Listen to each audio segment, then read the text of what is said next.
अस्सलामु अलैकुम वरहमतुल्लाहि वबरकातुहू। प्यारे बच्चों, उम्मीद करता हूँ आप खैरियत से होंगे। आज हमारा नेक्स्ट लेक्चर है। चैप्टर हम फर्स्ट ही स्टार्ट किया था और एक्सरसाइज 1.2 लास्ट क्वेश्चन है इसका। उसमें वो ये बोल रहा है कि विदाउट फाइंडिंग द इनवर्स। आपने इससे पहला क्वेश्चन में हमने इनवर्स भी फाइंड किया था। अब यहाँ पे वो बोल रहा है कि without finding the inverse state the domain and range of F inverse. यानी आपने इनवर्स फाइंड नहीं करना, बल्कि इनवर्स की डोमेन, डायरेक्ट आपने इनवर्स की डोमेन और रेंज बताई। इससे पहले हमने पढ़ लिया हुआ है कि डोमेन और रेंज क्या होती है। याद रखें कि डोमेन आपके पास किसी भी फंक्शन की वो वैल्यूज होती है कि जिसके लिए फंक्शन डिफाइन हो। आपने देखना है कि जिस वैल्यू के लिए फंक्शन डिफाइन नहीं हो रहा, वो वैल्यूज आपने रियल नंबर से निकाल देनी होती है। यानी set of are real number आपके फंक्शन की डोमेन होती है, लेकिन वो वैल्यूज नहीं होती कि जिसमें आपके पास फंक्शन क्या हो जाए, अनडिफाइंड। अब यहां पे देखें तो फंक्शन है आपके पास f of x equal to root of x plus 2। जब आपके पास रेडिकल फंक्शन आ जाए तो इसकी डोमेन और रेंज कैसे देखी जाती है। तो याद रखें कि इसकी डोमेन के अंदर जब भी आपके पास रेडिकल फंक्शन हो तो आपने देखना है कि जो भी रूट के अंदर वैल्यू होगी, आपने उसको डायरेक्ट लिखना है कि x प्लस 2 is greater than equal to 0। यानी जो भी रूट के अंदर वैल्यू हो वो ग्रेटर देन होनी चाहिए 0 से। अब ग्रेटर देन क्यों होनी चाहिए? क्योंकि याद रखें कि जब भी आपके पास रूट के अंदर नेगेटिव जनरेट होगा तो नेगेटिव जनरेट होने से, अगर रूट के अंदर नेगेटिव आ गया तो ये आपके पास कॉम्प्लेक्स जनरेट करता है, तो इससे हमने बचना होता है। यानी आपने वो वैल्यू चूज करनी है कि जिसके लिए फंक्शन डिफाइंड रहे, तो इसको ग्रेटर देन इक्वल टू 0 रखना है। अब मैंने लिख दिया है कि F of x is not infinity at any real number. किसी भी रियल नंबर पे ये फंक्शन अनडिफाइंड नहीं हो रहा। यानी कि अगर मैं ये कहूं कि एनीथिंग डिवाइड बाय 0, ये आपके पास अनडिफाइंड हो रहा है, तो ऐसी कंडीशन, यानी इसके डिनोमिनेटर है ही नहीं, ये फ्रैक्शनल फॉर्म ही नहीं है, तो हमारे पास ये अनडिफाइंड नहीं होता। But it become complex values, यानी ये आपके पास कॉम्प्लेक्स नंबर जनरेट करता है, आयोटा जनरेट करता है। कब? व्हेन x प्लस 2 इज लेस देन 0। यानी जब ये वैल्यू, मैंने क्या दिया ना कि ये आपके पास हमेशा हर एक के लिए ग्रेटर देन इक्वल टू 0 होना चाहिए, लेकिन जैसा ही आप पुट करते हैं कि x प्लस 2 यानी रूट के अंदर की वैल्यू लेस देन 0, तो उस सूरत में आपके पास ये क्या जनरेट करता है, कॉम्प्लेक्स नंबर जनरेट करता है। तो आपने इससे बचना है। तो यहां पे देखें तो मैं इसमें क्या पुट कर सकता हूं, फिर इसकी डोमेन क्या आएगी। तो मैंने कहा कि आपने हर रेडिकल फंक्शन के लिए आपने ये चीज जरूर लिखनी है कि x प्लस 2 is greater than equal to 0। तो इसे क्या वैल्यू निकलेगी, x is greater than equal to -2।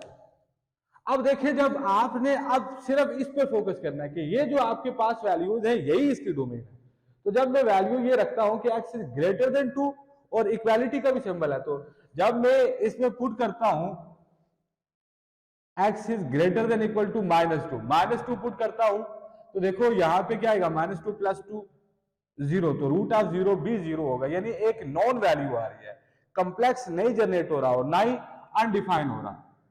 तो फिर इसकी डोमेन क्या आएगी, domain of F of x आपके पास क्या आ गई, -2 से लेके इंफिनिटी तक। क्यों लिखा ऐसा, यहां पे देखें तो -2 इसलिए रखा क्योंकि मैंने बोल दिया कि आपने रूट के अंदर जो भी वैल्यू हो वो ग्रेटर देन इक्वल टू 0 होनी चाहिए। जब मैंने यहां से x की वैल्यू निकाली तो वो -2 है, ग्रेटर देन इक्वल टू -2, तो यानी ये -2 शामिल है, तो मैंने ये क्लोज इंटरवल में रखा। जब मैंने क्लोज इंटरवल में रखा तो ये आपके पास -2 से ग्रेटर कहां तक जा रही है कोई पता नहीं, मैंने इंफिनिटी रख दिया। यानी -2 से लेके इंफिनिटी तक आप वैल्यू इसमें पुट कर सकते हैं। ये ओपन इंटरवल में रख दिया, ये क्लोज में। ये क्लोज में इसलिए है कि क्लोज से मुराद ये होता है कि आपके पास जो वैल्यू क्लोज इंटरवल में होती है वो लास्ट बाउंड्री पॉइंट भी शामिल होते हैं, यानी कि -2 शामिल है। जबकि ये ओपन इंटरवल में है तो ओपन इंटरवल के साथ जो वैल्यू होती है वो शामिल नहीं होती। अब इसकी रेंज क्या आएगी, देखो रेंज क्या होती है कि जो आपको रिजल्ट मिले, यानी जो आपने डोमेन दी उससे जो वैल्यू आई वो आपके पास रेंज है। तो इसमें देखें तो जब मैं -2 पुट करता हूं इस फंक्शन के अंदर, तो -2 पुट करूंगा तो देखिए ये आपके पास क्या आएगा, -2 + 2 रिजल्ट क्या आ गया 0। तो रूट ऑफ 0 भी आपके पास 0 होता है, यानी पहली वैल्यू आपके पास -2 है, इससे ऑनवर्ड आगे आपके पास बाकी वैल्यूज आएंगी। तो पहली वैल्यू क्या आ गई 0, ये आपके पास क्लोज इंटरवल में था, ये भी क्लोज इंटरवल में आएगा। तो 0 से ऑनवर्ड यानी सारी पॉजिटिव वैल्यू आएगी अप टू सो ऑन कहां तक इंफिनिटी। ये क्लोज इंटरवल में है और ये ओपन इंटरवल। अच्छा उसने जो ये तो हमने अभी डोमेन और रेंज का देखा, लेकिन उसने कहा था कि without finding the inverse state the domain in range of F inverse. हमारा मेन टास्क ये है कि आपने इस इनवर्स की क्या करनी है, डोमेन और रेंज बतानी है। तो इसमें याद रखने वाली बात जो है कि डोमेन और रेंज जो होती है इनवर्स की, वो आपने जो फंक्शन की डोमेन और रेंज होगी उसको उल्टा देना आपने इनवर्स के लिए। तो इनवर्स में देखें तो यहां पे जो इसकी रेंज होगी वो इसकी डोमेन बन जाएगी, यानी f(x) ये है तो इसकी डोमेन आपके पास ये है, रेंज ये है। तो जब हम इनवर्स की बात करेंगे तो इनवर्स के अंदर आपके पास जो रेंज होगी वो डोमेन बन जाएगी और जो डोमेन होगी वो रेंज बन जाएगी, बस इतना सा रेंज होगी। यानी आपने जस्ट उसको वैल्यूज को चेंज कर देना है, रेंज डोमेन में और डोमेन रेंज। नेक्स्ट क्वेश्चन है f(x) = x - 1 divide by x - 4। अब इसके लिए याद रखें कि जब भी आपके पास फ्रैक्शनल फॉर्म आ जाए, यानी मैंने इसमें तो आपको बता दिया कि ये रेडिकल फॉर्म थी, तो इसमें आपने एक चीज को फोकस करना होता है कि ये आपके पास वैल्यू होनी चाहिए, यानी ग्रेटर देन इक्वल टू 0 होना चाहिए। ये नहीं होना चाहिए x + 2 is less than equal to 0 नहीं होना चाहिए, यानी लेस देन 0 नहीं होना चाहिए। रूट के अंदर जो वैल्यू हो वो लेस नहीं होनी चाहिए। इसमें क्या होना चाहिए, याद रखिए कि डिनोमिनेटर में 0 नहीं होना चाहिए, यानी आपने वो वैल्यू पुट नहीं करनी कि जिससे डिनोमिनेटर में 0 आ जाए। अगर डिनोमिनेटर में 0 आ गया तो आपके पास फंक्शन क्या हो जाएगा, अनडिफाइंड।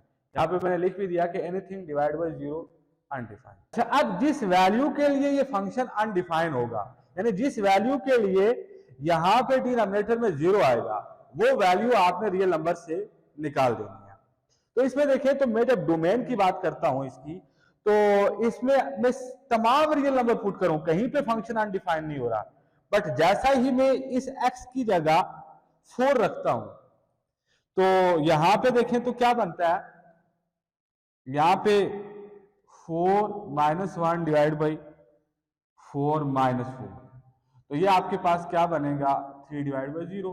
तो एनीथिंग डिवाइड बाई 0, अभी मैंने क्या लिखा अनडिफाइंड, तो ये क्या हो जाएगा अनडिफाइंड। यानी जैसा ही मैं 4 रखता हूं फंक्शन क्या हो जाता है, अनडिफाइंड हो जाता है।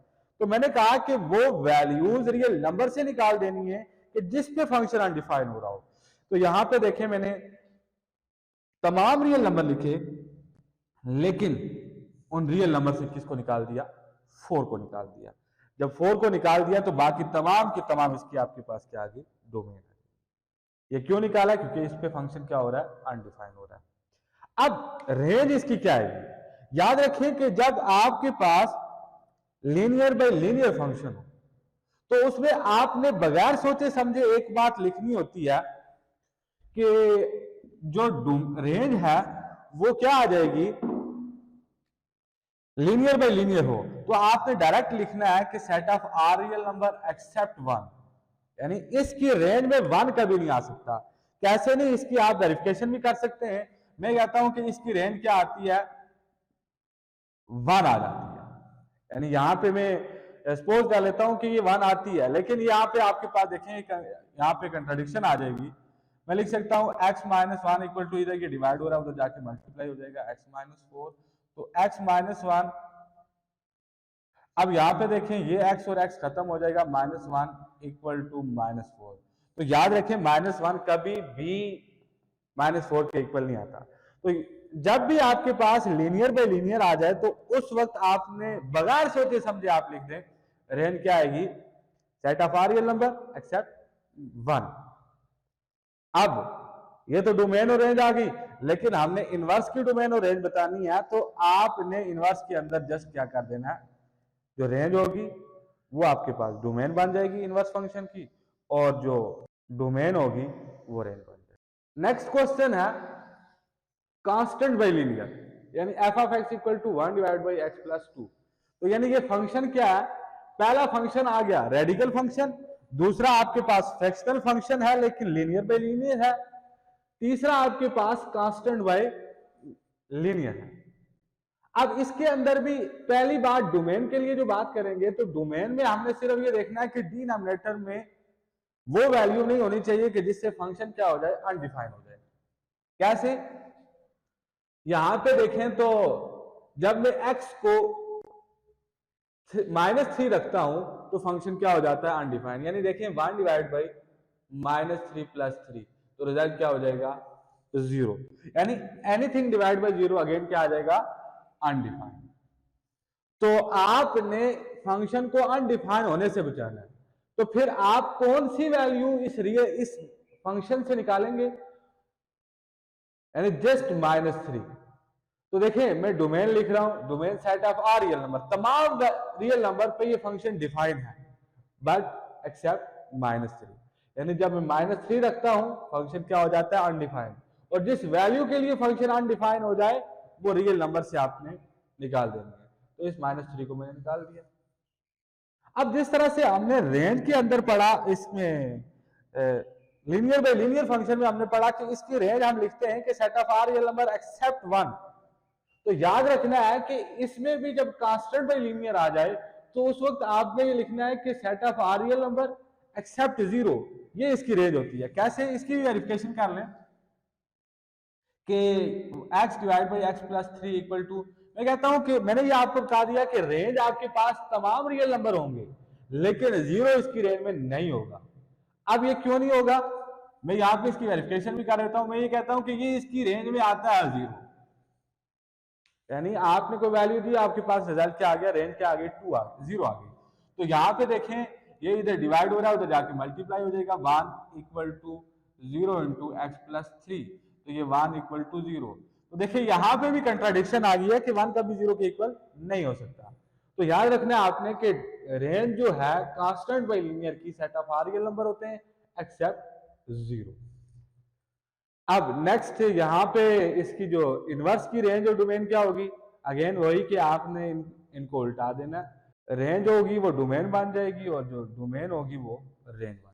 आज के लेक्चर का आखिरी इस पार्ट है इस क्वेश्चन का, यहां पे लिखा है g f of x equal to x minus 5 whole square, और साथ ही इसने एक कंडीशन मेंशन कर दी कि x is greater than equal to 5। अच्छा, अगर हम इस कंडीशन को छोड़ दें, इस कंडीशन देखो जरा सी आपको बात उसने बताई है कि ये अगर आपको सैंपल ये क्वेश्चन दिया जाए, ये साथ मेंशन ना किया जाए, तब क्या होगी डोमेन और रेंज, और अगर ये साथ मेंशन कर दिया जाए तब क्या होगी। देखिए यहां पे अगर सिर्फ इस फंक्शन को देखा जाए तो ये आपके पास ना ही रेडिकल फंक्शन है और ना ही फ्रैक्शनल फॉर्म है। अब इसमें रियल नंबर से कोई भी वैल्यू उठा के इसमें पुट करो तो कहीं पे फंक्शन अनडिफाइंड नहीं हो रहा, ना ही आपके पास कॉम्प्लेक्स जनरेट हो रहा। तो इसकी अगर डोमेन और रेंज देखी जाए तो set of are real number इसकी डोमेन है और set of all real number इसकी रेंज है। कब, जब ये कंडीशन ना मेंशन हो। अब ये कंडीशन मेंशन हो गई तो फिर हम क्या लिखेंगे, मेंशन भी कर दिया मैंने कि F of x is not imaginary at any real number, यानी अगर आपके पास ये फंक्शन हो, ये कंडीशन ना हो, तो ये कहीं पे आपके पास इमेजिनरी या फिर आप अनडिफाइंड नहीं हो रहा। तो इसकी डोमेन क्या होगी, डोमेन आपके पास domain of F of x is set of are real number greater than equal to 5। क्यों लिखा, सिर्फ इसकी वजह से, क्योंकि उसने मेंशन कर दिया कि x क्योंकि आपके पास ये इंडिपेंडेंट वेरिएबल है और यही आपने वैल्यू असाइन करनी होती है इसको, तो उसने कंडीशन लगा दी कि x is greater than equal to 5 होना चाहिए, यानी x की वो वैल्यूज होंगी जो इक्वल टू 5 भी हो और ग्रेटर देन भी हो। तो यहीं से मैंने उठा के ये लिख दिया set of are real number greater than equal to 5। अब ये तो मैंने स्टेटमेंट की फॉर्म में लिखा, अब मैं टेबुलर फॉर्म में लिख देता हूं। यहां पे देखें तो domain of F of X set of are real number greater than equal to 5। अब ग्रेटर देन इक्वल टू 5 है तो ये मैंने क्लोज इंटरवल में लिखा। क्लोज इंटरवल में क्यों लिखा? क्योंकि ये इसमें शामिल है, तो जो शामिल चीज होती है तो वो क्लोज इंटरवल में लिखी जाती है। और 5 से ऑनवर्ड पॉजिटिव कहां तक? इंफिनिटी तक। रेंज अब ग्रेटर देन इक्वल टू 5 है तो पहली बात आपने इसमें 5 को पुट करना है, क्योंकि ग्रेटर देन इक्वल टू 5 है। तो 5 पुट करेंगे तो पहले ही आपको क्या मिल जाएगा? 5 माइनस 5 0। तो ये आपके पास क्या आ गया? 0। और अब तो सो ऑन कहां तक जाएंगी?